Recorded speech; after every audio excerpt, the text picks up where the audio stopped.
اگر میخواید برای خانم عطر کادو بگیرید یا اینکه خودتون خانم هستید و میخواید برای خودتون عطری تهیه بکنید که خیلی هزینه زیادی نداشته باشه و اماراتی هم نباشه، تو رنج مثلا $20 از خیلی از عطرهای اماراتی هم ارزون تره.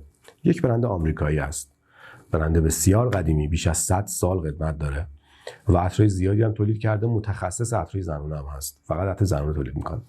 تو حوزه آرایشی بهداشتی هم بسیار اسم و رسمدار و نام داره و میتونید سراغ این برند برید. تو ایران فکر میکنم به 15 تا 20 تا از عطراش دسترسی داشته باشید. اگر خارج از ایران هستید خب خیلی بیشتر میتونید عطراشو تست بکنید. دارم در مورد برند الیزابت آردن صحبت میکنم و عطر خیابون پنجم از این برند. در مورد اسمش بهتون بگم، حالا خیلی مرسوم نیست که اسم رو ترجمه بکنن، ولی حالا این از اول خیابون پنجم بوده.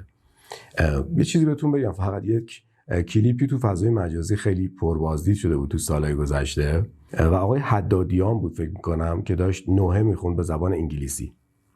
بعد یه جایی از این نوحه میگفت که Little Ali was crying, Little Ali was crying.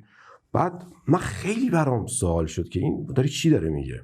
رفتم کپشن رو خوندم، یعنی انصافا خود یزید اگر ترجمه میکرد از این بهتر ترجمه میکرد. دوست عزیز مترجم علی اصغر رو ترجمه کرده بود به لیتل علی و این بنده خدا داشت میگفت که مثلا علی اصغر داشت گریه میکرد یا همچین چیزی و عجیبه. حالا همین مثلا تیم نیوزلندی که ما باش بازی کردیم سالهای گذشته به این کشور میگفتن زلاند نو، یعنی اون نیوشو ترجمه میکردن به نو زلاندش هم که زلاند بود.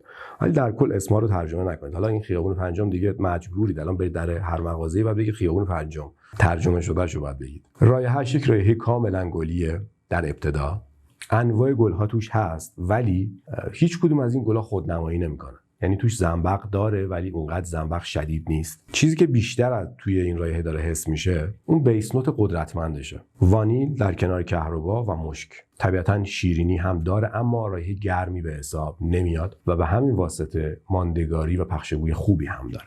دکانتش موجود، اگر دوست داشتید تستش بکنید توی دایرکت وبسایت میتونید ثبت سفارش بکنید. خیلی مخلصم. خدا نگهدار.